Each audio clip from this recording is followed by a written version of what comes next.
Happy Mushoku Mondays, everybody. Welcome back to yet another trek of the Mushoku Tensei Jobless Reincarnation novel series. We're on volume 26, chapter story 1, The Final Dream. My gosh, it feels like this is wrapping up. I was telling some people in DMs, like, man, it just feels like we got that last battle done, and it's just like, okay, done. Everything's done. We're just going to wrap everything up. Everybody's getting old. Everything's moving on. It's done. Story's over. I don't know. I feel uncomfortable right now. I feel very uncomfortable with this series wrapping up. I mean, we're only currently, with the two chapters that I've read, story 1 and story 2, we're technically only halfway through the volume. Now, I don't know. I think one of the chapters is supposed to be images. I don't know. I just got a faint, mention of it, so that could be the case. We'll see. We'll see just how many I don't think it's going to be too many pages. It's going to be images. He does like to put images, or they like to put images at the end of the volumes, but I don't think they're going to put that many images in the volume itself. But anyways, hey guys, welcome to the premiere. Thank you guys so much for dropping by. All those that check out the VOD later on, thank you guys so much for your support, all your kind words. All that stuff means a great deal to me. You guys are absolutely amazing. As per usual, greatly appreciated by the sports channel monetarily through Patreon, tips, links, super thanks, memberships, all that stuff. We have Fresco with a membership. Thank you so much. Roflexlay with 9 months. Thank you so much. Noah with 24. We've reached the 2-year mark. I think Noah was the first one. I don't know. There might be a couple of people just not during the actual premiere. Thank you so much, Noah, for your ongoing support. It means a great deal to me. Tristan with a super. Abraham with 14 months. Thank you so much. Noah with a massive super. Thank you, thank you, thank you, Noah. Means a great deal to me. Suvra with a super. Zydonix with 12 months. Hit that 1-year mark and also gifted a membership. Thank you so much. And Bulbous with a super. Thank you, thank you, thank you. But yeah, with all that said, let's just dive into. I really don't know how this is going to turn out. Like usual, we'll just go as the recording takes us. I don't know how I'm going to handle story 1. There's a bit of this that's going to get me extremely emotional. I think a lot of cases I will do the reading on the recording and it hits me a lot more because it starts to kind of click for me.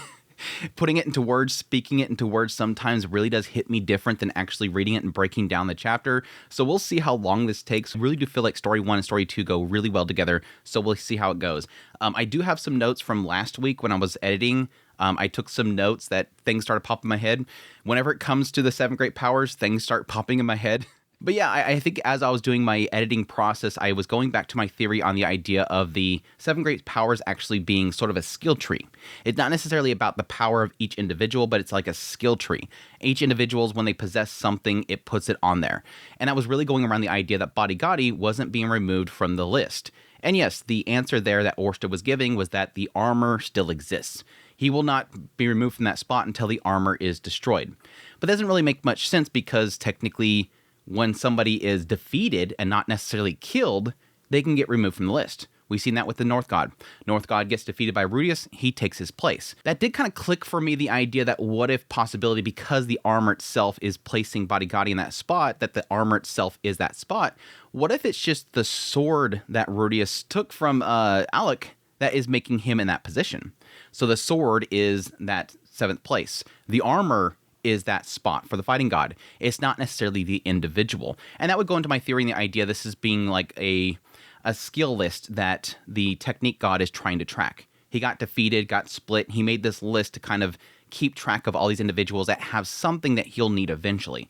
That sort of does play in that whole thing there. And that is, again, added by the fact that he's talking about, yeah, if Bodigadi is defeated, he doesn't get replaced. It's his armor right there. But again, that doesn't make any sense because, like I said last week, the fighting god was put on somebody else. Now, the other way that I can sort of answer that is that that placement is strictly the armor and not Bodigadi, but it can also be an extension of Bodigadi's body. Because that was a question mark that I had as to why the fighting god armor keeps regenerating and how that barrier magic affected it regrowing itself. I had a theory back there that a possibility that what if this armor was made using immortal demon flesh? What if it's Bodigadi's flesh? But that, I don't know, I think that's kind of a stretch there, but it kind of connects the two of them, and so it kind of continues my theory. I do love the fact that, yes, I just got done watching the Mushoku Monday for this last week, today, as of recording of this, and I do love the fact that whenever something like this comes up, especially in this last volume, I think we're going to see this a lot more, the chat starts flowing. When the chat, for most people that keep their mouth quiet about speculation and whatnot, when that starts flowing, I know that things are either vague or unanswered. So I just like the moment that the chat started flowing, I'm like, I'm not looking. Earthly mentioned something about guys. I'm like, Don't worry, I'm not looking. I'm not looking. I want to cook this stuff a little bit longer, and usually whenever people start to kind of try to answer the questions, it gives me a hint that this is probably left vague, which is cool. Again, like I said before, I don't need everything answered. I do like that vagueness that Refugio might end up leaving a lot of stuff, so we can speculate over it. Or possibly something that could be answered through a side story, or possibly something that Refugio can do in the future. I always love the idea that he possibly could leave a lot of things open for the future. But anyways, let's get into it. Story 1, The Final Dream. Again, I'm very mixed on this chapter. I don't like the idea of let's show something that could be, but I think it does get in something interesting in story 2. As much as I was a little bit unsettled by story 1, once I read story 2, it was like, yeah, I can kind of see this. I can kind of see something, and it kind of clicked for me just before Rudius kind of mentioned the possibility. This could be sending Rudius off the scent. Let's send Rudius off the scent a little bit here. And by the way, I'm going to read this in first person. I didn't edit this because this is, again, going into a dream sequence here for the man god. The place I found myself was all white. The same white place as always. I can count the number of times I've been here since being reincarnated into this world on my fingers. But every time, without fail, it was still the same white, empty space I kept coming back to. When I came here, I always looked as I did in my past life. With a pot belly and rolls of flab, my body felt heavy and powerless. Strangely enough, it didn't disgust me anymore. I didn't feel frustration welling up in the depths of my chest. Being like this didn't seem so bad. Maybe it was because I hadn't been back here in such a long time. Unless, that was weird. Sure, it had been a long time, but I didn't remember taking my bracelet off. I never took it off. Why was I here? Hold on. What was I even doing before I came here? I couldn't remember what I'd been doing before I fell asleep. Yeah, it's so funny because when I first read this, obviously, I thought it was like right when he was making whoopee with with his wives. And so my assumption that was like, yeah, probably one of them just kind of, they got a little bit too carried away and the bracelet got knocked off. Which, yes, I should have probably guessed here when he was saying that I hadn't been here in a while, that this is a different time period. Because, yeah, he technically did see the man god when he went to the ravine. But that was like a month before then, or so. I think it was probably, something along the lines of baby making. No, scratch that. I hadn't done anything like that for a long time. Again, it's already hinting here this is a different time period. I've been neglecting it for around 10 years now. My memory was hazy for some reason. Hey! Dazed as my memory was, my vision was pretty sharp. As usual, he was here in this white place. That pixelated blob. The man god. But what was this? He looked strange. His body was in pieces, with each of his 4 limbs held in place by something that looked like magic circles, and bound by some sort of translucent chain. He looked like the final boss of an RPG. It was like, I don't know, unless you hit him in the right leg, he'd use a restoration spell to return to full health. A giant pain in the ass. What happened to you? Cosplaying Exodia, the Forbidden One or something? They got me. Who? You're asking me that? I don't see anyone else asking. What, is there someone else here other than me? Take a look over there. I turned around and saw a crowd of people. They were standing with their backs to me. No one there I knew. Unfamiliar men and unfamiliar women. Demons. Humans. There was about 8 of them. One of them I knew. It was Orsted. He was the same as ever, but a few things had changed. He didn't have his black helmet, and there was a sizable scar on his face that made him look more fearsome than ever. Yet the people around him were all smiling at him. Orsted's face was as terrifying as it had ever been, but there was some slight softness to his expression. I didn't make out what they were talking about, but I could see the trust between them. There's Orsted with his group of people to take down the man god. And again, right here, I already immediately clicked. They chained him up. They didn't kill him. He's still there. They just chained him up. They bound him down. Interesting, and I get into that in a minute. The one speaking was a boy. He looked 17 or 18 years old, with short hair, and the kind of looks that made me think that he'd been good at sports. A normie sort of face. And Asian. Going off his features, he had a nice smile. I guess Orsted's curse didn't affect him. Yeah, right here I'm already assuming this is going to be Nanahoshi's boy. This is Nanahoshi's boy. But the interesting thing is they mention another one. And that's where my brain starts to kind of turn like crazy. As I was watching the boy, a woman in the group stood up, sitting. She'd been hidden by the others. Really, she was more of a girl than a woman. She had blue hair at her side and a giant white wolf. That's obviously Lada. That one's the easiest one to note there. That's gonna be Lada. I've seen her somewhere before. She looked like Roxy, but not Roxy. She was definitely a Midgard, but I never mistake someone else for Roxy. So, who was she? Could she be Lada? Just then, the girl turned and waved at me. It couldn't be at me. She had to be waving at the man god. A man near her said something to her, probably asking what she was doing. She said something in reply, and he looked my way in surprise. He looked Asian too. Now, I kind of wonder if this is a mistranslation. Obviously, what's happening here, what they're implying here, is that Rudeus is sitting there next to the man god. The man god's messed up. And then at some point, the man god says, they did it. Rudeus looks over, and they're all standing around. He's taking note of Orsted. He takes note of the Asian person, which, again, I'm assuming is probably Nanahoshi's boy. I forgot to write down their names. I forget what the names are.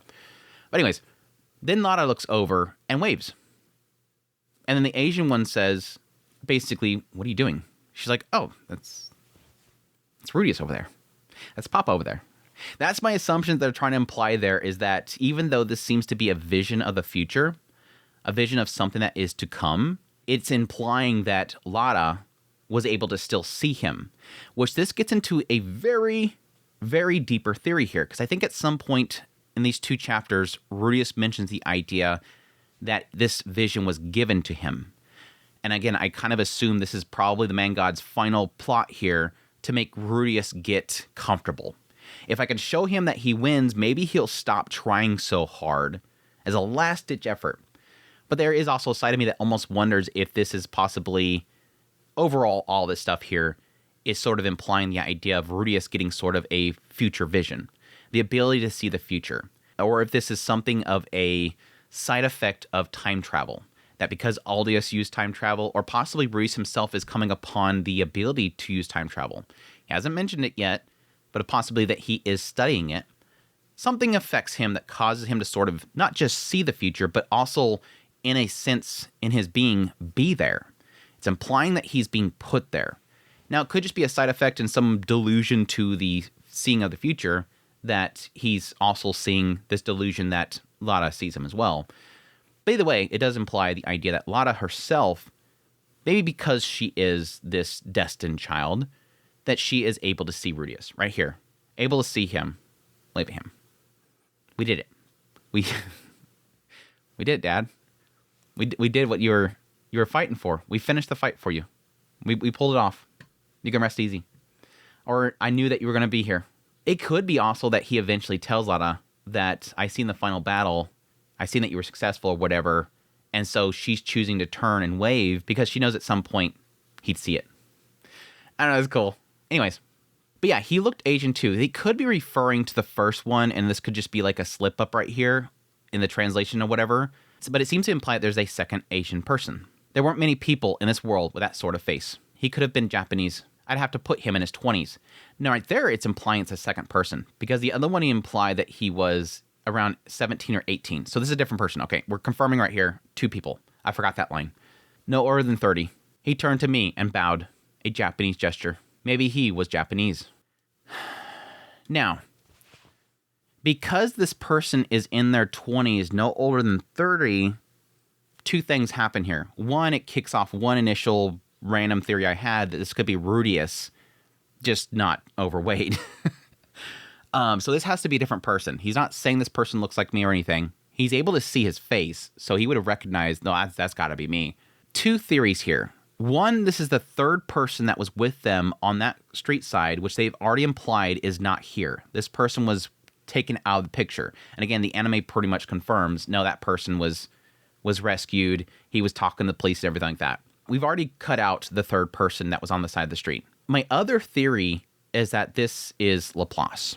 I've had an ongoing theory, I'm not sure if I've mentioned it on here or not, but I've had an ongoing theory that the demonic dragon god was actually Japanese. He was an isekai. And this could be him. Because I've been going for a long time a theory that at some point they will remerge the 2 of them into the single demonic dragon god Laplace, and that he will end up helping them. And again, this could be their method in order to get around the idea of killing all of them in order to get to the man god. He could have been part of that. And again, I'm very stuck on the idea with all they talked about with the future with Nanahoshi, that he was there. That he was manipulating things in the past. He was able to manipulate Rudeus with the whole sinning of Nanahoshi. This could be Laplace. That was my theory for a while now, is that Laplace is going to be Japanese. That he is an isekai as well. But still, very curious who this other Japanese person is. Then the whole group turned my way. I saw faces, both young and old. what I'd first thought was 8 people was actually a much larger group. Yeah, Rudius, you made a lot of babies. You made a lot of babies, Rudius. I mean, you also have the idea of grandchildren, so it multiplies. But they were hazy, making them hard to see. The only faces I recognized was Orsted's.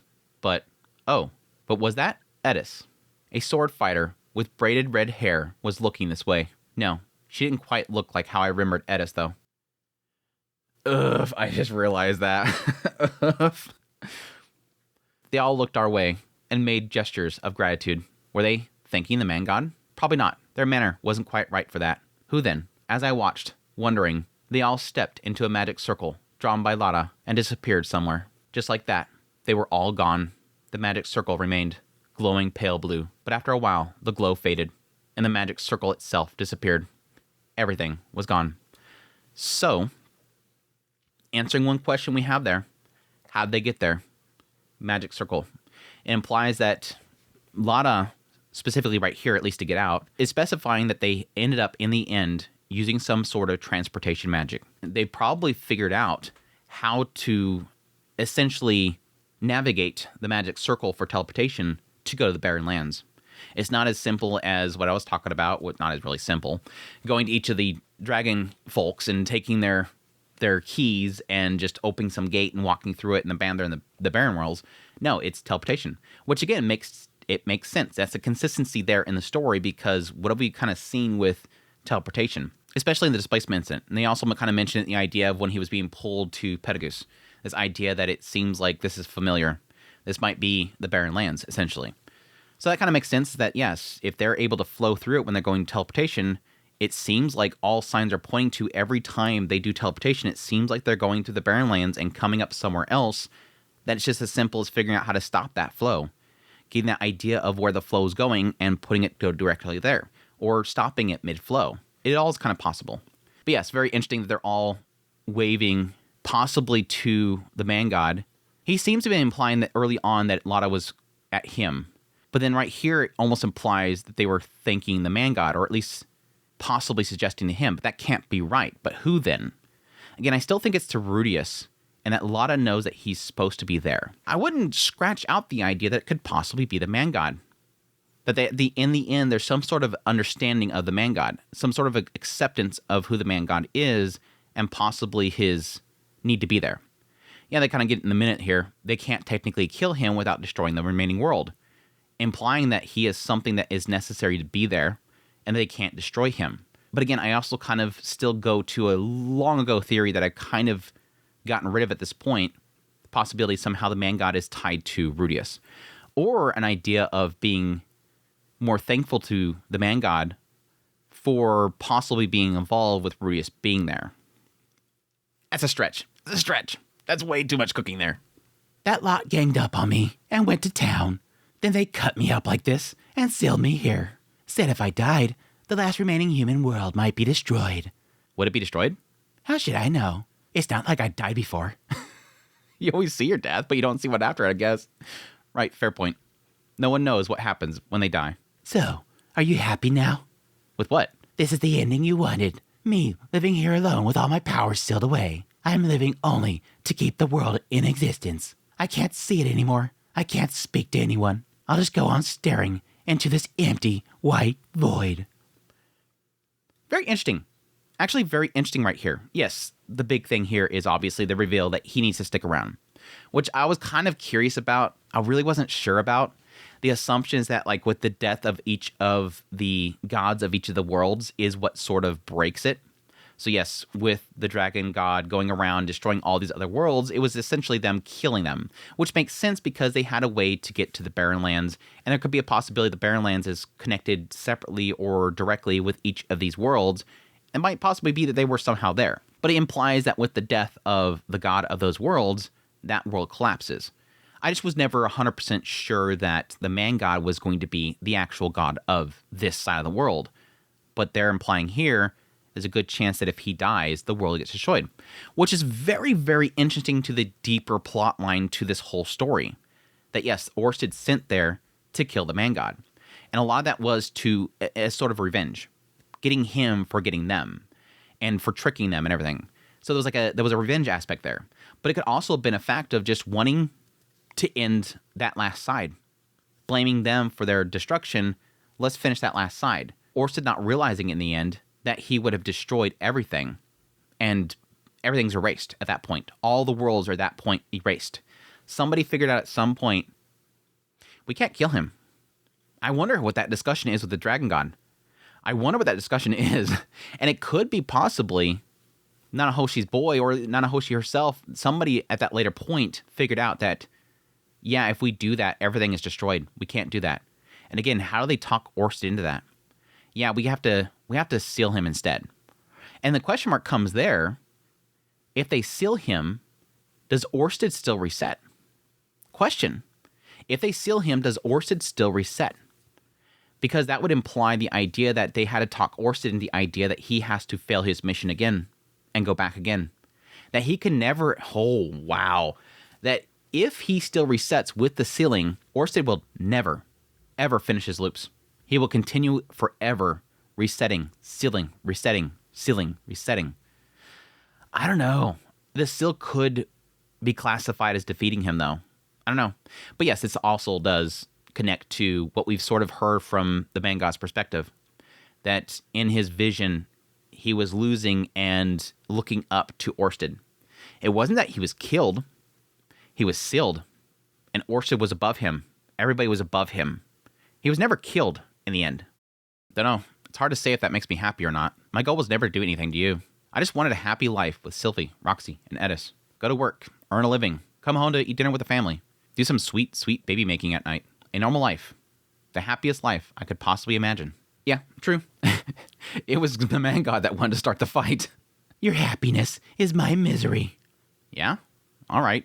I'm satisfied then. I mean, you look about as miserable as possible to me right now. So, I must be happy. You can't seriously. You disgust me. I couldn't read the man god's expression, but his voice wasn't hateful. It was simply full of sadness. He sounded like he might cry. I hate you. Okay, well, I lost consciousness. Don't want to go any further than that. Cut it off right there. No further than that. It makes me wonder. It really does make me wonder. Again, I was talking about this. He needs one more. I felt like at some point with the finish of the battle, we needed one more visit the man god. I knew Refugin could not resist having at least one more visit. And now I want another one. I want another one because we gotta do more. But I don't know. Based on this conversation, I don't think the man god cares to talk about it. This is it. This does feel like it's not as simple, but it feels like it's as simple as that. In a degree, it feels like it's as simple as that. I just wanted you to not have happiness because this would lead to this. Well, I wanted happiness, so I guess it had to happen. It's that simple. In the end, it's that simple. Rudius was tied up in something that he wasn't directly wanting to do. It's as simple as he got tied in with Orsted, who that was his mission. When Rudius awoke, he was in a bed.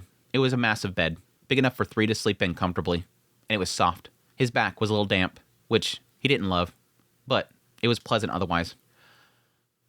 See, when I read this part right here, I immediately assumed that it was still like right after Rudius was making Whoopi. But again, it mentioned the idea that it hadn't been doing that in a long time. Like it said, like 10 years. He hadn't been really active in baby making. It didn't dawn on me. Like right here again, I assumed, oh, that's just, he's sweaty because he's going at it. Nope, it's just he can't move. This is where it's going to start getting very personal with me. It's going to get very personal with me. Taking care of people that have an inability to move around, this stuff is very, very important to make sure that they don't get bed sores and stuff. It's very important. And it sucks that you have to almost take proactive movements. It was pleasant otherwise. There was no one sleeping beside him. He could move his eyes and neck, but not so much his body. It was like the blanket was too heavy. He moved his eyes to look away from the bed and saw a girl with red hair sitting there. She had single-fold eyelids and a determined line in her chin, the spitting image of Edis, although she wore her hair in an unassuming braid and was far smaller, both in terms of height and cup size. Rudius expected that much. She looked about 5 years old. When her eyes met his, she dropped what she was holding and leapt to her feet. The chair fell over with a crash, and she looked like she might fall with it. Right away, he propped her up. How did he prop her up when his body wouldn't move? He couldn't say. Gravity magic. Gravity magic. I didn't get that the first time I read it. Gravity magic. How did I prop her up? He literally is stuck there. He can't move. He has no ability to move. And then he looks over, and she panics and goes to fall. I propped her up. How? I can't move. Gravity magic. She just put her hand out and caught herself in midair, then righted herself. No sooner she planted her feet on the ground, once more, she left the room. Mama, Mama, Great-Grandpa's awake. Listening to her patter of running feet, he looked at the item that she was holding. It was a bracelet engraved with the dragon god's emblem. He didn't remember taking it off, but he supposed she must have taken it off while he was asleep. He reached for the bracelet, arms trembling. It seemed heavy, but it was because he was weak. His arms had grown so thin that he couldn't even pick up a bracelet. Just then, his eyes found a mirror. He saw an old man slumped in bed who looked like he might die at any moment. He had a white beard, white hair, and deep wrinkles. The shadow of death was visible in every line on his face. He remembered now. He turned 74 this year. Looking in the future, future Rudius, great-grandpa Rudius. There was something odd about thinking that. Everything else he couldn't really remember. It was like a fog hung over his memories. Had there been a room like this in his house? You know, now that I'm reading this the second time, this implies to me that they're going to stop the man god much sooner. This makes me believe they're going to stop the man god much sooner. So right now, as we'll find out with the second part, right now Rudius is 34 years old. And he is getting a vision of the future. A future where he's 74 years old, and then suddenly one of their children takes off his bracelet, and he goes and sees the man god. And the man god at that point is being sealed. And again, everybody is looking to Rudius. They're looking over there. It makes me believe that while he was 74 years old, Orsted and all of his allies, which are his children, will go to the man god and go to seal him away. And then as they're leaving, the bracelet gets taken off and Rudius is pulled to the man god, and they literally seen him. Now, obviously, the question mark there is, how do they recognize him in his body sitting there of his past self? That's the question mark. I would assume that Lara would know who he is based on looking into his mind, possibly able to read his memories, or possibly talking to Zenith, who's able to look into Rudius's mind. And at some point, she learned what he actually looked like in his past life based on those memories. And then right there, she sees Rudius sitting next to the man god because the bracelet just got removed as he's sitting in his deathbed. And then she had to tell everybody else, that's Papa. That's his old form. That's Dad. He's right there. That's where I think they're going with right here. Because one thing that I had a massive question mark as I read this chapter the first time was, why isn't any of his direct children there? Why is nobody there? Because they're all with Orsted right now. His grandchildren and his children are all at the battlefield. Only his great-grandchildren are here. I think that's what they're doing here. He went there at his defeat. It wasn't a vision of the defeat. He was there for it. Again, not 80 plus years later. They got it figured out within 50. He remembered now. He turned 74 this year. There was something odd about thinking that. Everything else, he couldn't really remember. It was like a fog hung over his memories. Had there been a room like this in his house? The fog hurts. The fog hurts. Rudy, a white-haired woman who looked about 40, came bursting into the room. A proper middle-aged lady. When their eyes met, she came to his side and gripped his hand. Sylvie? Yes, that's right. Rudy, it's Sylphiette. Do you know who I am? Yeah, I know you. What happened to me? Nothing happened. It's just, you were asleep for a long time. So, he was just asleep. Right. He did feel sleepy. Now, yes, I can contribute this to age. That he's 74. His hair's color going to get gray and white.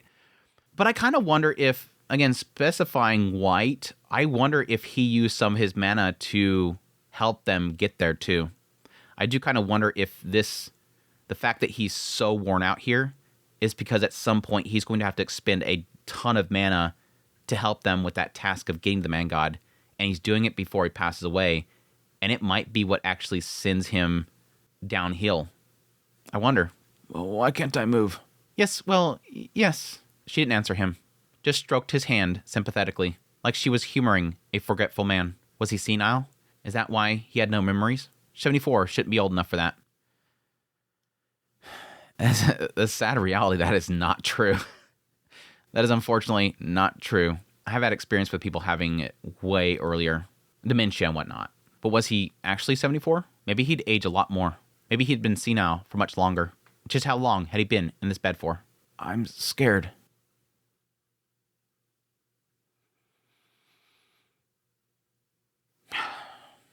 See, I told you. The moment I read this stuff out loud. You're okay. I'm here with you.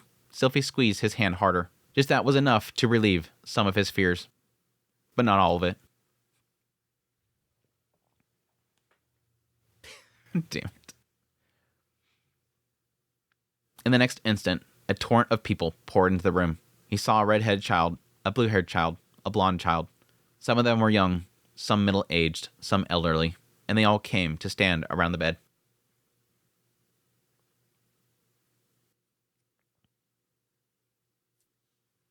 It's stupid because it's not actually happening in the story. It's a future thing. Don't get me emotional for a stupid future thing. Again, because of what I have context to in the next chapter, I do really feel like this is technically the final chapter. This is the final story. This could actually be a true vision of his final moments. They look like people he knew. Look, Rudy, everyone's here to see you. Yeah. For some reason, he couldn't remember a single one of their names. One of them he knew, the one who came in slowly behind everyone else, before shutting the door behind her. It was a small girl with blue hair. She wore it in braids, just as she always had. Roxy. Rudy. When he said her name, she looked for a moment like she might cry.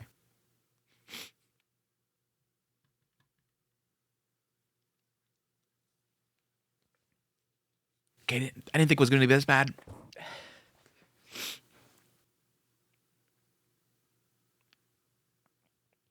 Personal experience with somebody losing a lot of their memories, a lot of their mind. It means so much to have them know your name. It means a lot that they haven't forgotten who you are. Right here, Rudius is struggling to remember anybody. These are his children. These are his grandchildren, great-grandchildren. Couldn't remember a single one of their names. Sylphie, he knows. Roxy, he knows. And a lot of that, based on my very vague understanding, is an aspect of, like, just depending on what part of the mind starts to deteriorate first. And a lot of the deep-rooted stuff from a long time ago can sometimes remain for quite a while. I've had 2 experiences with people that have a downward spiral, a decay, a damage, and typically it's almost like they revert back to, they only have like certain senses from like childhood. So it's almost like they're a child again in a lot of cases. But yeah, walking in that room, it's obviously implying that he's already forgotten a lot of them. And to know their names is big. It's really big. When he said her name, she looked for a moment like she might cry, but she came straight to stand beside Sylphie, then gently stroked his head. Rudy, thank you. Roxy. The words slipped from his mouth. Master. Tears spilled from Roxy's eyes. She hastily wiped them away and tried to look cheerful. But her mouth twisted, unable to form a smile. A question struck him. What about Edis? Isn't she here? Normally, she'd rush in first. But he saw no sign of her. Oh, Rudy. Edis already... She went on ahead. Went on where?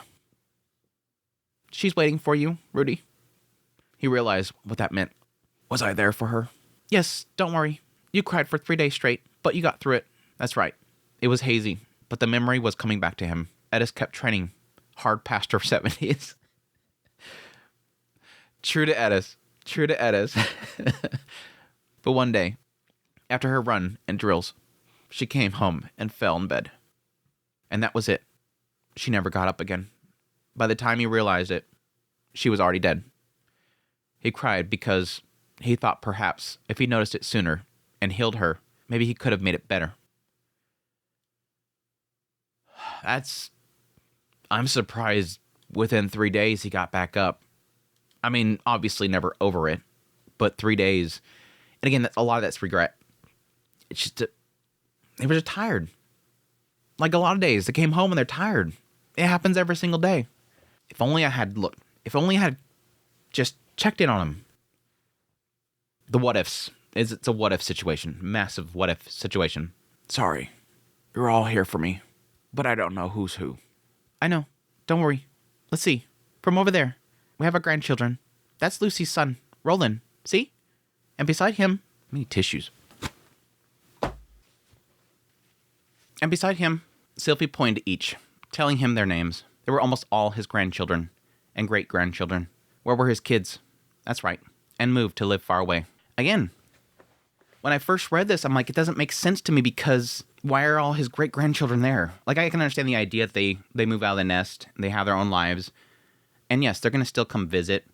And yes, you can expect that they're probably going to use this as sort of a nursery. Like if they got work to do or something like that, they're going to work. They can drop off the kids and they're going to take care of them, just like grandparents do. But again, I think they're on the battlefield, Rudius. I think they're on the battlefield. I think the fight with the man god comes much earlier. And over there, with the red hair, the girl who looks like Edis, that's Otis's granddaughter. Your great-granddaughter, Thetis. Ah. So the girl who woke me up. The red-haired girl looked a little embarrassed, probably nervous that she'd get scolded for trying to pinch his bracelet. He'd had a feeling that he'd seen her somewhere before. Right. She was in the dream about the man god. He was pretty sure that she'd been in the group of people. Yeah, that was it. No, I'm wondering if it's just probably her mother. I think it's her mother that's there. I could be wrong with that theory. Yeah, that was it. It had been her, for sure. She'd been a good deal older than she was now. But he knew it was her. Come here. She obeyed, tears prickling her eyes. Did you take this off my arm? He pointed at the bracelet. Tears began to pour down her cheeks. He guessed now that she knew getting in trouble was inevitable. She was trying to cry her way out of it. I'm sorry. It's just so pretty. It is now. Well, then you keep it. She gaped. Really? In return, you're not to take people's things without asking ever again. I promise. Good girl. He slowly reached out and patted her head. She might get scolded later, but oh well. It wouldn't be his fault if she turned out spoiled. They all look healthy. Yeah, they are. That put him at ease. Everyone had been doing well if he had this many grandchildren and great-grandchildren.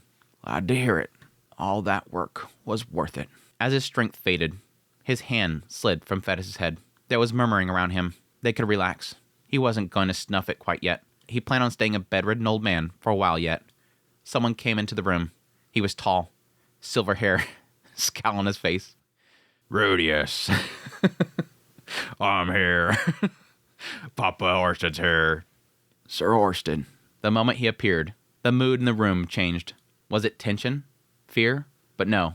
It was more relaxed. It was reassurance and trust. You don't need to wear the helmet? No. Your grandchildren cry when I put it on. As the opposite effect. Laughter broke out around them, along with calls of, I won't cry anymore, and, man, I really bawled back then. Because they don't have the fears not affecting them. He's more scary with the helmet on. And it's probably a new revised version that's even more scarier looking. People don't fear your face anymore? No, the curse remains. Only your children and grandchildren are unaffected. That's kind of a bummer.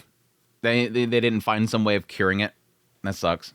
Orsted's expression was much softer than it was when Rudius first met him. He was still scowling, but supposed it was more relaxed. Actually, Sir Orsted, that reminds me. What is it? Just before, when Thetis took the bracelet from me, I dreamt of the man god. Are you a disciple now? Well, I don't know about that. It might have just been an ordinary dream. If I had become a disciple, what would you do? Would you kill me like you did all the others? Naturally, I do not suffer traitors. He said it dead serious. Despite that, Rudius immediately picked up that he was joking. Everyone around him laughed for one thing, and Rudius didn't feel any hostility coming off of him. It felt like poor taste to say that sort of thing to a bedridden old man at death's door. But maybe it was one of those surefire lines that always got a laugh. That's cute. Again, this is one of those kind of signs of how, like, Orsted has just become a part of the family. Again, he's accepted Rudius. He wants to surround himself with friends. He's been doing this for a long time. He's getting, like, really involved with, like, Lucy and whatnot. He's getting connected to them as a family, basically. But this is like that sign that he just walks in that room. Everybody's laughing at his jokes. He's saying all these goofy lines and all this kind of stuff. And everybody's just kind of accepting him. He's become a part of the family. I love it.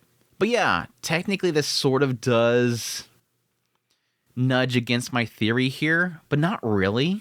The idea of him saying, oh, by the way, Orsted, they took off my bracelet. I drained the man god. Are you a disciple now? It doesn't technically go against my theory there, but at the same time, you would expect Orsted to mention, was he sealed? We just got done sealing him. And yes, the fact that the Orsted's here, he'd have to have moved pretty quickly. And why wasn't all the other children with him coming into this door right here? Again, this part right here with Orsted showing up does go against my theory that Rudius essentially witnessed at that time the man god getting sealed away. But it's still open. It could be that Orsted just don't want to bother with it. It doesn't matter.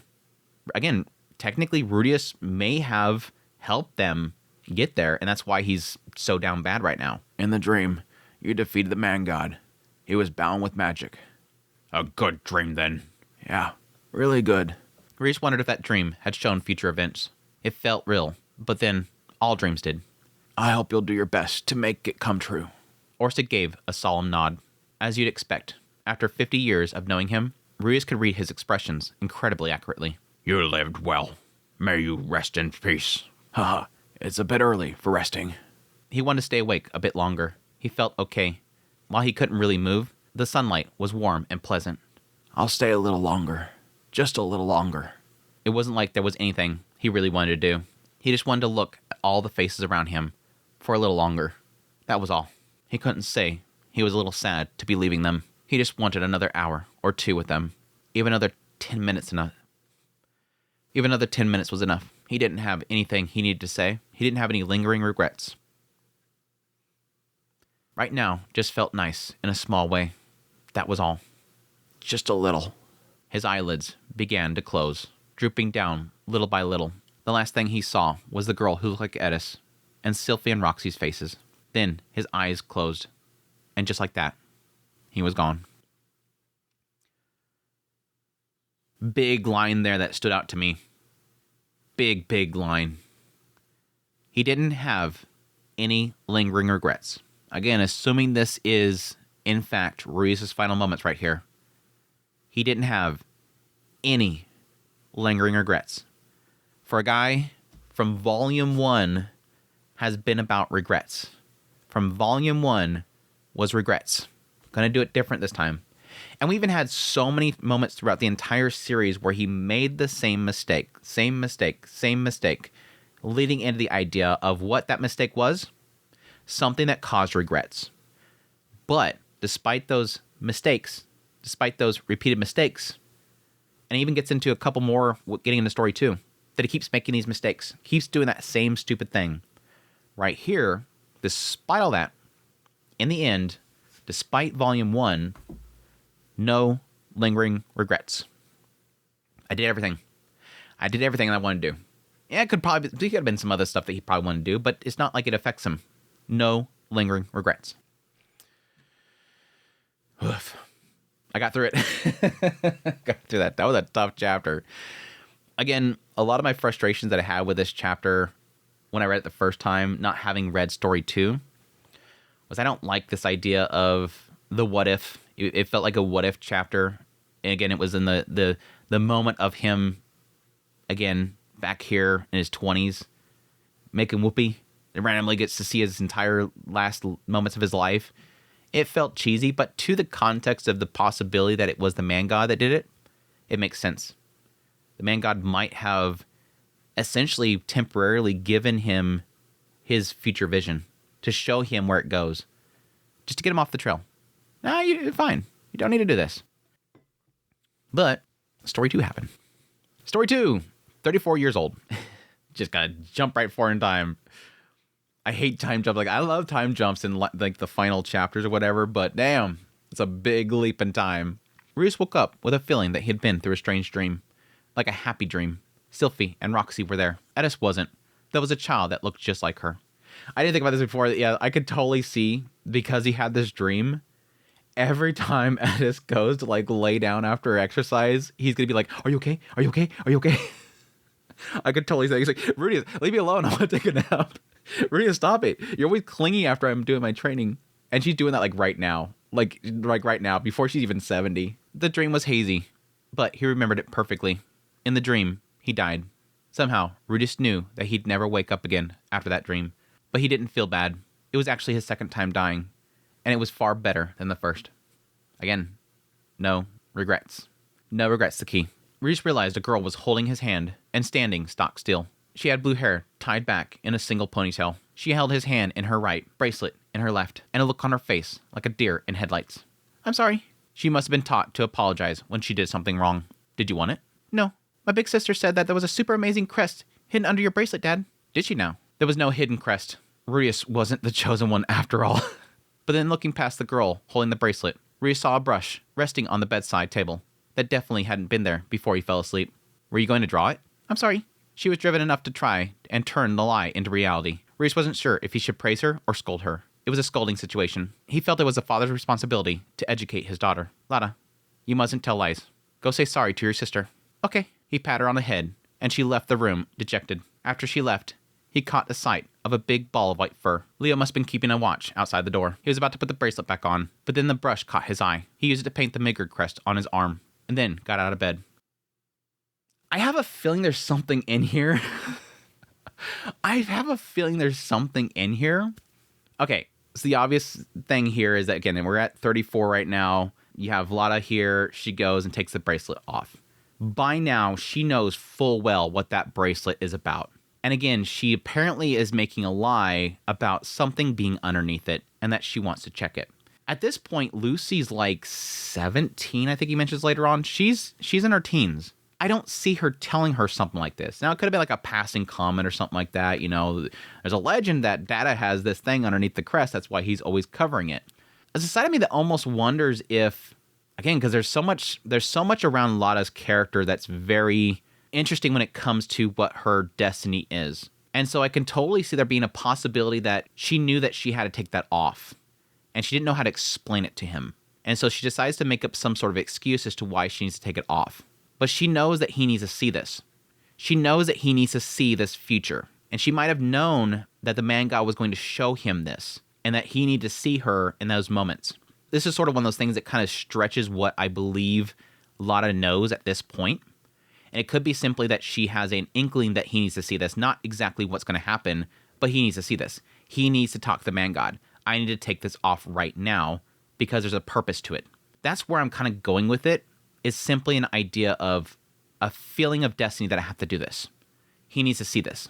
But it's interesting that, yes, he's saying there's no crest underneath the bracelet. He's always wore it. Again, this is something you have to keep in perspective here. He's 34 years old, and his children and great-grandchildren, everybody has always seen him wearing this. He's always wearing it. So yeah, there's like a mystery of like what's underneath it. Could he be covering something up? Is there some sort of secret crest underneath it? Interesting that the moment that he goes to put it back on, he stops and paints the Midgard crest on his arm. Where the bracelet's supposed to go? Question mark? I kind of wonder if the crest being on the Seven Great Powers is because he eventually does this, or if it's the reverse effect. He's doing this because of the Seven Great Powers. Ugh, that's a nasty headache. I drank too much. He cradled his head in his hands. Wonder if it was the party from the previous night. Or maybe it was a dream he just had. But it hurt like hell. 10 years had passed since the battle of the Bear Hero Kingdom. Again, jump right forward. I'm always mixed on this kind of stuff where I love seeing the kind of after story stuff going forward, but at the same time, like, that was too soon. I almost felt like it was too soon. We should have had a little bit more cooldown period before we just jump forward and say, everybody's older. This year, he'd be 34. These 10 years have been peaceful thanks to the absence of the man god. After that battle, it really had just stopped. He hadn't seen so much of a pixel of him for a few years now. Not that he'd let his guard down. While constantly on the lookout for suspicious attacks, he went on to prepare to confront Laplace. Things went much more smoothly, without the man god sticking his nose in. In the first 5 years, he finished calling in on all the nations of the world. Some of them were non-starters, but by and large, they all pledged to work with them to prepare for the coming war with Laplace. Now he was working on research and teaching on voice magic at the university in the Austria Kingdom. Yeah, that immediately jumped out to me. Wait, Austria Kingdom? Wait, apparently there's a... I mean, yes, she was technically going to help with the coming war. They had to improve their magic using, so she was working to improve their education around that. So it makes sense. It's just like, oh yeah, by the way, we made a university there, and I'm working there now. while also leading the militaries of the world to develop counter-strategies to Laplace's most likely moves. For that work, he put away the name Rudius and started working under the name Silent 7-Star. Interesting. The theory Nanahoshi had once put forward might be accurate, or it might not. But she said, I want you to make my name a clue, just in case a friend from our old world ever comes here. He took her words to heart and spread her name around. He was also giving her quite a reputation, but so what? No harm, no foul. Yeah, it's like, Rudius, why does everybody talk about how Silent 7-Star used to leer at people and used to, frat with Ariel and be in her bed chambers and everything? Well, I got your name out, didn't I?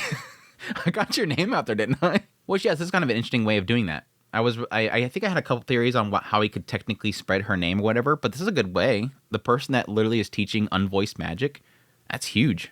For the time being, awareness was priority, and a person from another world would surely understand the meaning behind what he'd try to do with her name. Lately, he'd been researching mana recovery to improve Ors's mana recovery rate. He'd managed to create a potion that restored mana, but for some reason, it didn't work on Orsted. Yeah, that was kind of an interesting thing that I never really thought about, is mana potions. I don't think I've ever, and throughout this entire series, ever kind of considered the idea of mana potions, but that technically makes sense. Which I'm wondering if the possibility of, he gets into theory that maybe possibly human mana, and he says right here, possibility of human mana and dragon mana being different. That's a possibility, but there's also the possibility that the potion itself just cannot work on Orsted because that curse is preventing it from restoring fast. So how can something counter it like a potion? It might have been something else. Reese was going to press on with the research a little longer, but he couldn't shake the feeling that he was going down a dead end. The potion had been a smash hit in its own way, though. Yeah. So it wasn't entirely for nothing. I think that's a huge thing for the coming war, too. Again, because so much is riding on the idea of Ariel with that kingdom, or at least the kingdom itself, using magic, that you're adding onto it not just teaching people magic, getting them voiceless casting, and potions. Like, they're set. They're set for the battle. There was a lot of things he needed to do besides that. He couldn't rest yet. His children had grown up.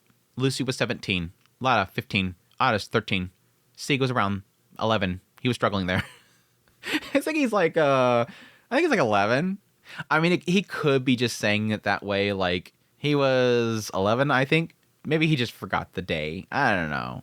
They also had to, by the way, I'm not criticizing him because I am the worst when it comes to birthdays. I am the type of person that I just don't care about my own birthday, and I just kind of extend that to everybody I know. I just don't care about birthdays. I'm just not a birthday person. They were all thriving.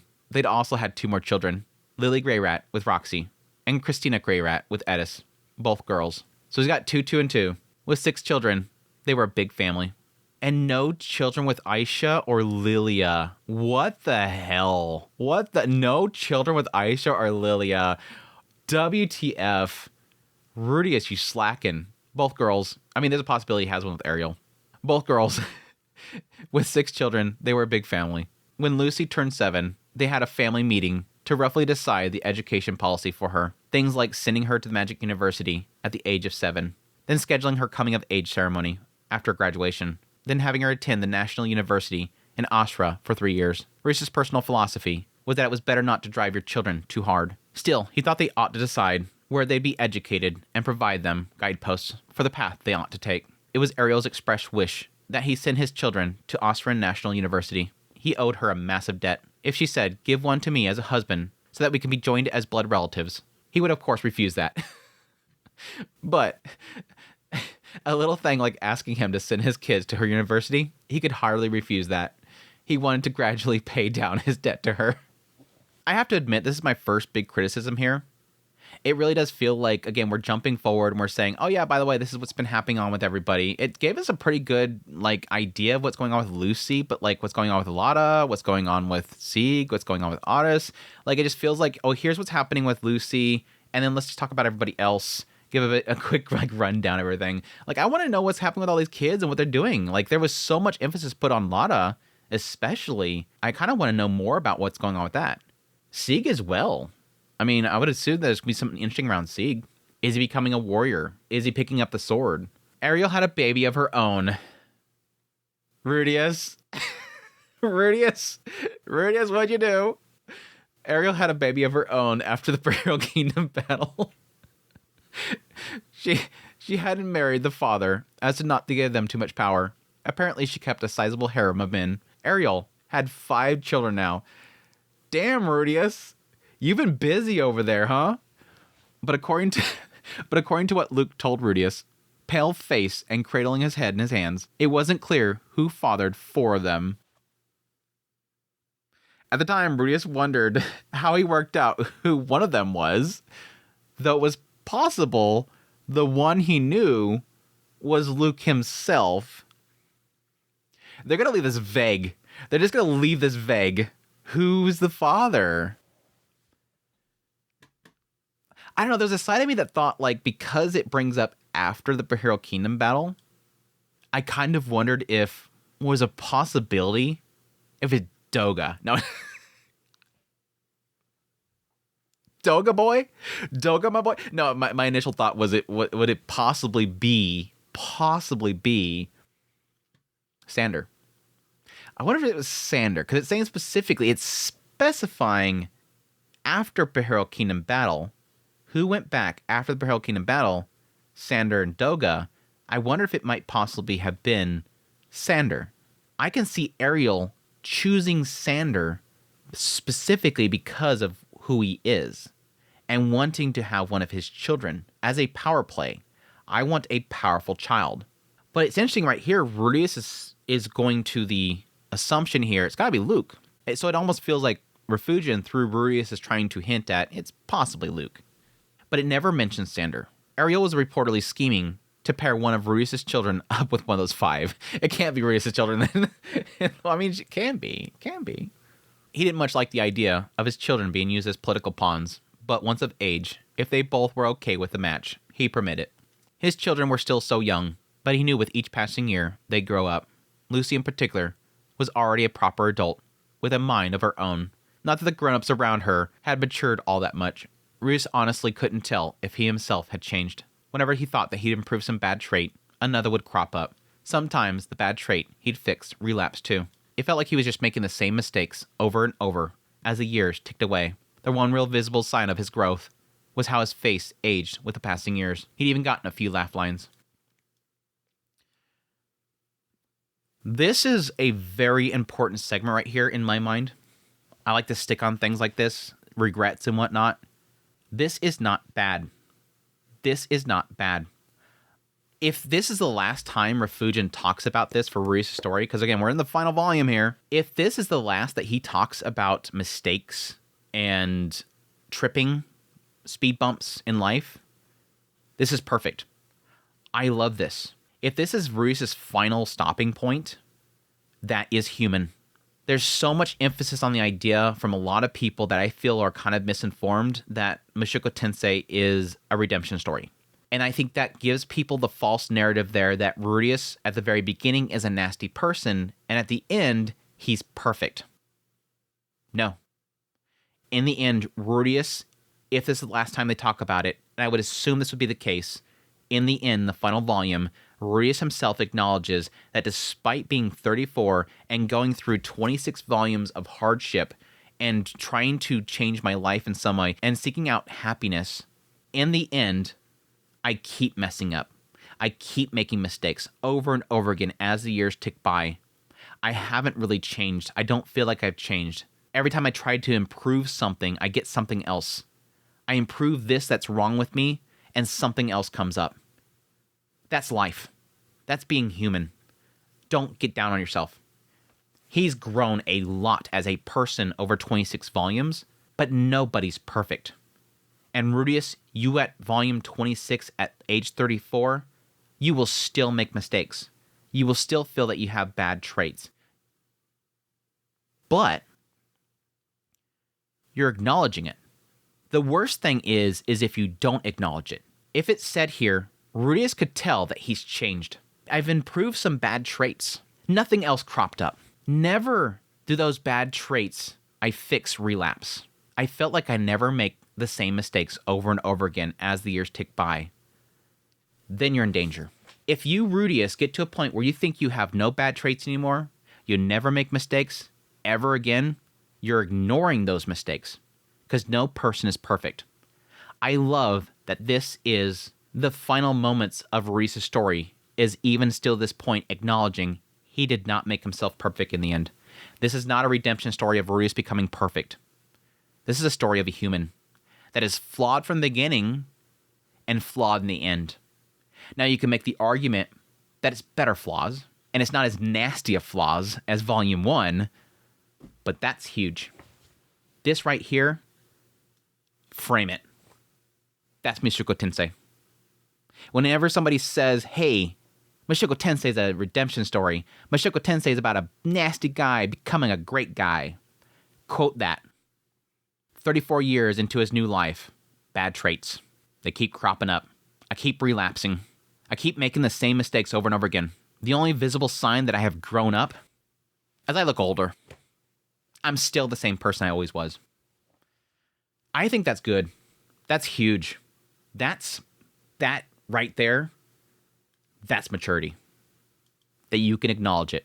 Yes, Rudius, you don't think you've matured, but you have matured. Because you take responsibility and you acknowledge when you fail. Anyway, sorry. Sylvie told him that she liked that about him as well. The wrinkles, by the way. But it made him feel sort of guilty when she looked so young. You could tell that she was aging, but the changes were slight, considering they were the same age. That meant that she'd be 34 this year, but she still looked 20. Her skin glowed with youth, and even though she had 2 children, her butt was still tight, and she felt as good as ever to hold. The only thing was, on the inside, she totally turned into a mom, so she started to nag him a lot. Roxy never changed. She looked the same. I like we're going to leave it on that note. I still have a lot of flaws. Oh, by the way, Sylvie. Yes, Sylvie, still looking good. Still looking really youthful. She just nags me all the time, though. So about Roxy. He's going to stop himself because he's going to get a shoe in his butt if he keeps talking about her like that. Roxy never changed. She looked the same and acted pretty much the same, too. She'd get mad if he told her that, but he meant it as praise. She was still his master, as always. So, whenever he did something wrong, she corrected him. Her clumsiness never lessened over the years. Perfection. Perfection. But she always picked herself up again. Failure is a beautiful teacher, as they say. She's too cute. Going by looks, Edis had changed the most. Like Rudius, she looked her age. Only, maybe because she didn't skip out on training, she looked way younger than him. She still had the skin of a woman in her late 20s. Having a second child seemed to have mellowed her out a bit, but she still pounced on him from time to time. She had hardly changed at all on the inside, an opposite to Sylvie. But he did feel that she'd gotten less violent since she started teaching sword fighting to the kids. That's cool, and again, I was kind of afraid of that whole aspect there where it felt like Edis was really kind of just not being silly. Just not having moments where she can just let loose. As an adult, be a kid. Have fun. But it does feel like right here, it's a lot to do with like responsibility. Really feeling responsibility to help these individuals out. And that sort of kind of curbed her quite a bit, matured her quite a bit. Which is interesting because she spent a lot of her life just swinging a sword to get stronger for Rudius' sake. And it's teaching other people that has kind of finally mellowed her out. She learned to grin and bear with it when her temper flared. She still punched him if he touched her butt or chest without permission. But that was only natural. Deserved. Lilia and Zenith looked older. They were both still healthy, but Lilia, maybe because her leg always gave her trouble, had started having back pain and stiff shoulders. Healing magic would make it go away, but give it 3 months and it would come back. A perfect cure seemed like it would be a challenge to develop. That's it. This is where I get kind of frustrated, like all we're doing is saying, everybody's getting old, everybody's getting old, everybody's getting old. Are you guys doing things with Zenith? What about the whole situation with her and communicating to Lada? Have we tried anything out with the Blessed Child? Have we tried anything out with the Megurians? It feels like we're trying to rush the end, right? This is the moment where I started to fear, like, are we just kind of rushing to a conclusion here? There's a lot of things that I still want answers to and get into some stuff. Maybe some side chapters or whatnot. I'm getting the fears of a lot of things that I kind of wanted to get into with the series not being touched on right here. Because I'm feeling like we're kind of just going, 10 years happened and they just got older. That's it. That's it.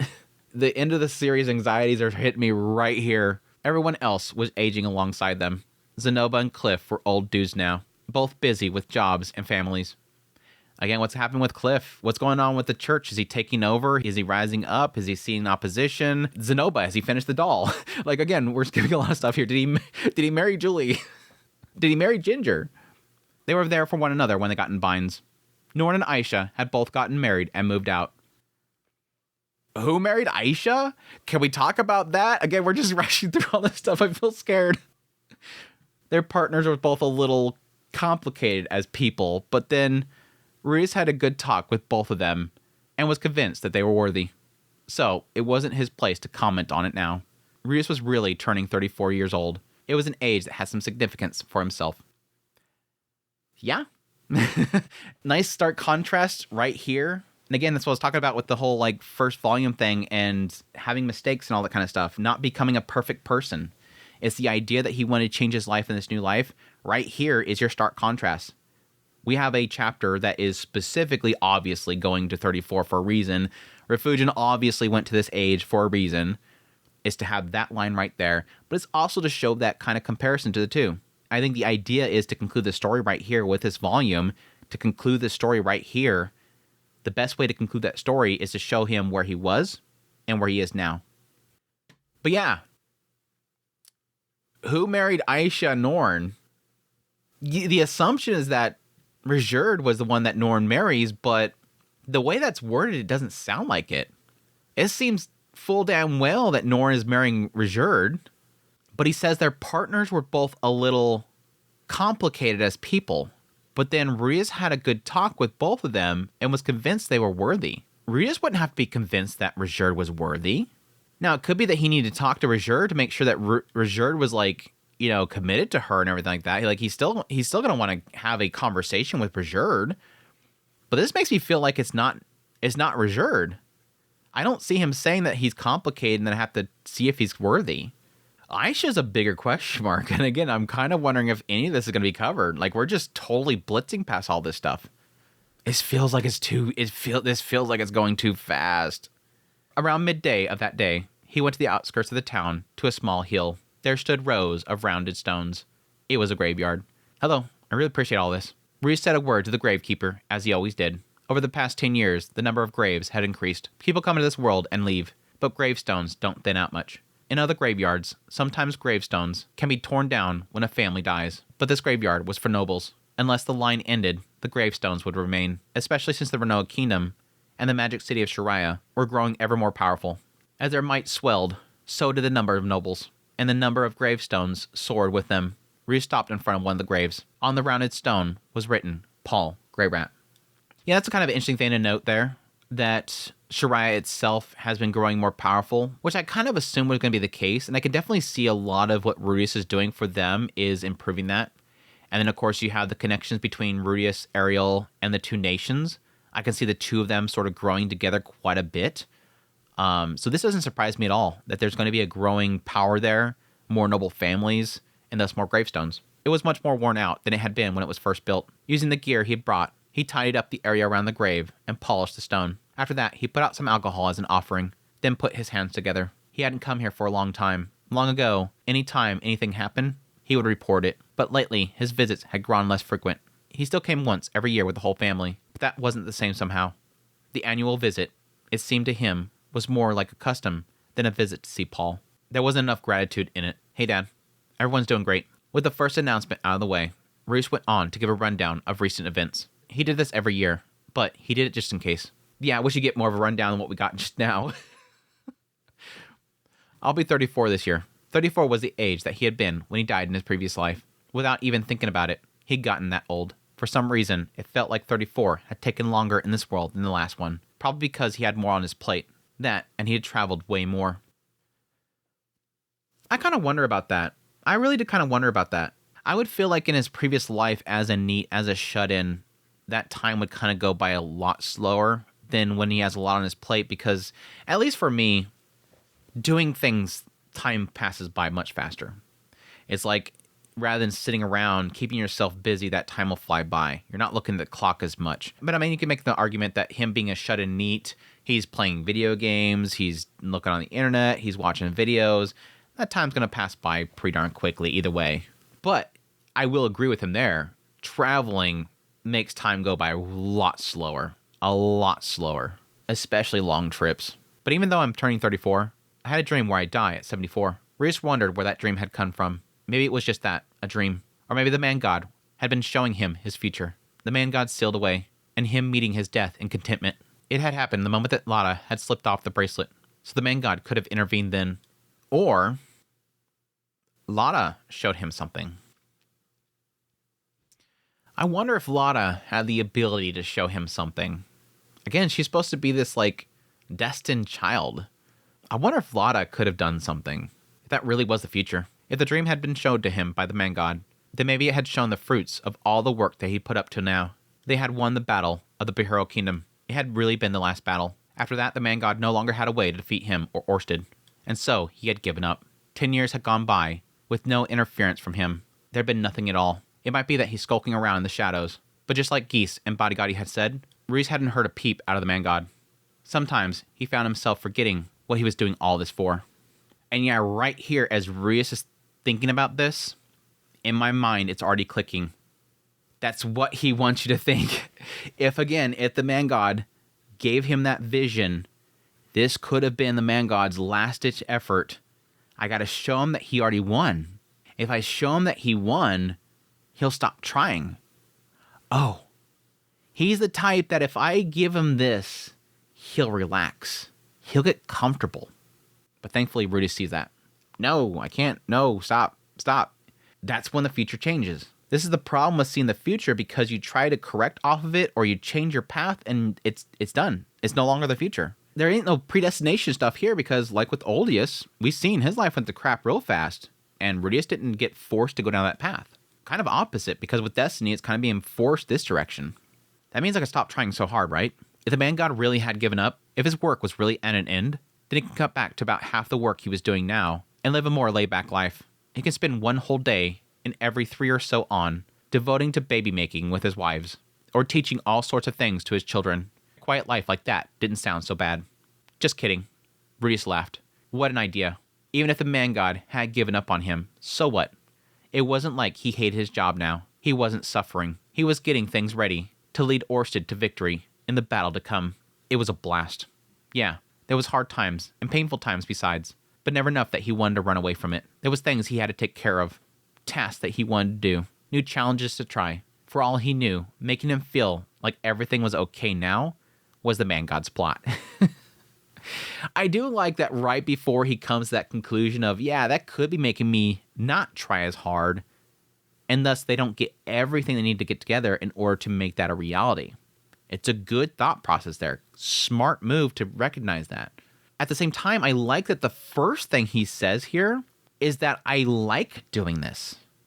I like my job. Rudius, the jobless reincarnation, has a job. He's had a job for a long time now. Ever since the Orsted Corporation, I guess technically ever since he became an adventurer, technically he had a job. I guess technically when he started tutoring Edis, that's when he got his first job. But Rudius's job is the Orsted Corporation. His teaching, all this stuff, I like it. It's no longer a burden upon him to be helping Orsted. It's no longer that he's doing everything for Orsted because he doesn't want to die. He's doing it because he enjoys it. He enjoys all this stuff that he's been doing over the last 10 years. This is no longer a job. This is no longer an obligation. I want to help my friend. I'm helping Orsted out. I'm having fun. Let's get back to the battle. Let's get things prepared. I'm enjoying this. I'm going to keep giving it my all, Dad. He just kept going on as he always had. He decided that it had just been a dream born out of hope, showing him what he wanted to see. Please, watch over me. He said it again, just as he had every time. Then he put his hands together once more. The fact that Rudius existed assured him that there was a world after death. Only that didn't necessarily mean Paul was here in this grave. He'd be off enjoying himself somewhere else. There might not be any reason at all to come here. Rudius was okay with that. This was a ritual. From today, he was going to try his best, and pledging in front of Paul's grave mattered to him. Oh, and Geese. Geese's grave was next to Paul's. Rudius spat on it, then got up and walked out of the graveyard. Oh, and Geese. Rudius turned and peed on it. Thank you. Geese's grave was next to Paul's. He laid an offering on it, then put his hands together. He wasn't sure what Geese thought about this, but then it wasn't like the guy wholeheartedly wanted to destroy Rudius or anything. If you don't like how things worked out, you can tell me about it in 40 years. Though, I might live longer than that. Or, I might die sooner. Rhys didn't want to gloss over Geese's death, but a lot of his feelings over that time had faded in the last 10 years. What he wanted to remember now was Geese's smile. Aww. He'd always been wearing that stupid grin and talking about jinxes. Imagining it now, Rhys could only think of it as a good memory. No one he loved had died because of Geese. He had no reason to hold a grudge. Now that Geese was gone, he could at least visit his grave. This is sort of an interesting thing here that comes to my mind, and this is sort of a thought experiment, honestly, personally for me, is the idea of sort of trying to acknowledge the passing of time and the idea of, I guess, filling the gaps. Filling the gaps. This is what my brain does sometimes to give people a little inside baseball to how Andrew thinks. When it comes to something like this for a story that spans over what is now 34 years, it does kind of beg the question sometimes how certain people leave a more bigger impact upon Rhys than others. And the idea that if you think about it, Rhys only spent maybe, how long was it at the teleportation labyrinth? Not even a few months, because Sylvie was pregnant, so it couldn't have been that long. I think it was only about a couple months. He spent a couple months with Geese with the teleportation labyrinth. He spent probably not even a couple weeks with him on the Mills continent. That was it. He barely spent a blip of Rhys' 34 years in this world together, and yet he's kind of stuck on Geese.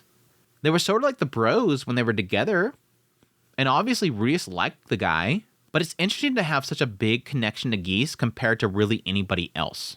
Because you can imagine over these 34 years, Rhys has met a lot of people. If he's working in Asura, he's probably got some coworkers and whatnot that he works with on a regular basis. Why Geese? Why is he so stuck on Geese? Other than Geese being important to Paul, important to everybody that was in their party, he's somebody that's connected to a lot of people that he knows, but such a strong connection to Geese. Such a strong connection to somebody who came to kill him and his family. How such a short time together with Geese offsets that in a way. It's an interesting thing that I kind of think about. He had no reason to hold a grudge. I mean, besides him killing a bunch of Superds.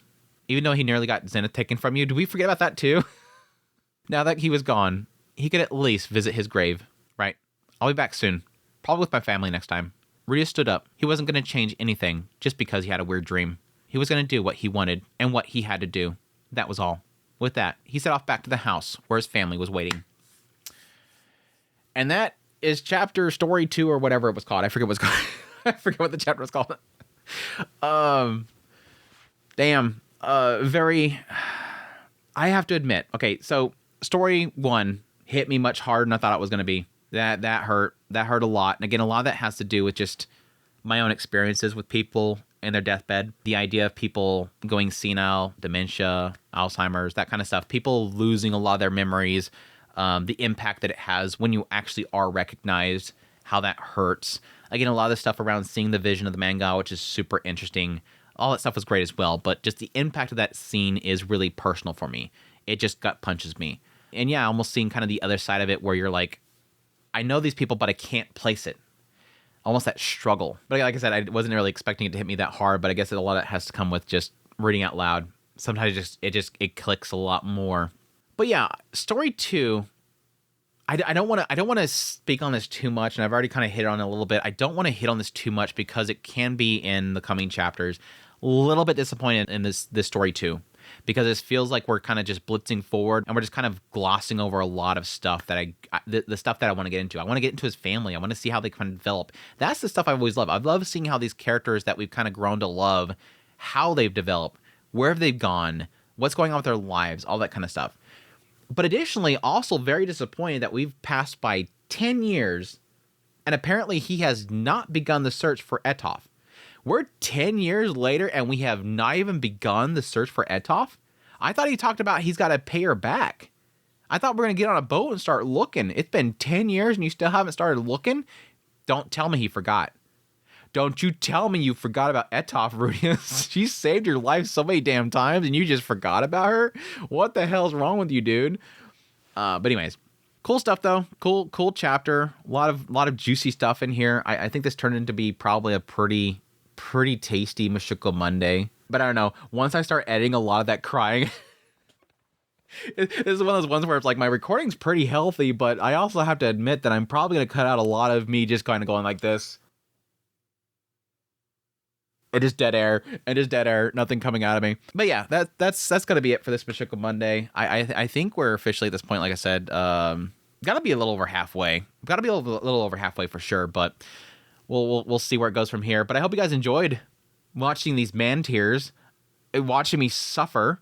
I know that there's a lot of folks out there watching Mushoku Monday. They love watching Under suffer.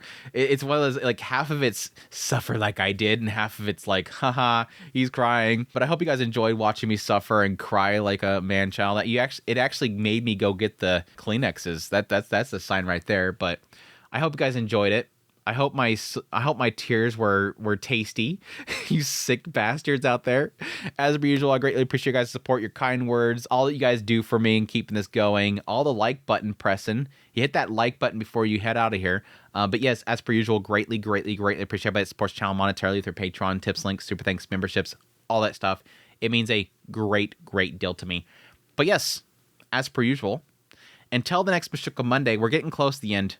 I'm getting the anxiety. That anxiety is building up in me. I'm like, damn, are we actually going to get into Who Married Norn? Are we going to find out what happened to all these characters? All those questions that I have about this series that I was hoping he'd get into is starting to build up in me. I'm getting afraid of where it's going to end at. Am I going to be disappointed? Is it going to be a great ending? Is all the chatters lying to me when they say it's a great ending?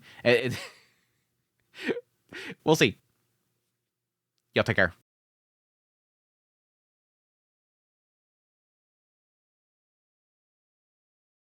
The demon dragon god was there wasn't enough gratitude in it. There wasn't enough gratitude in it. How many tissues?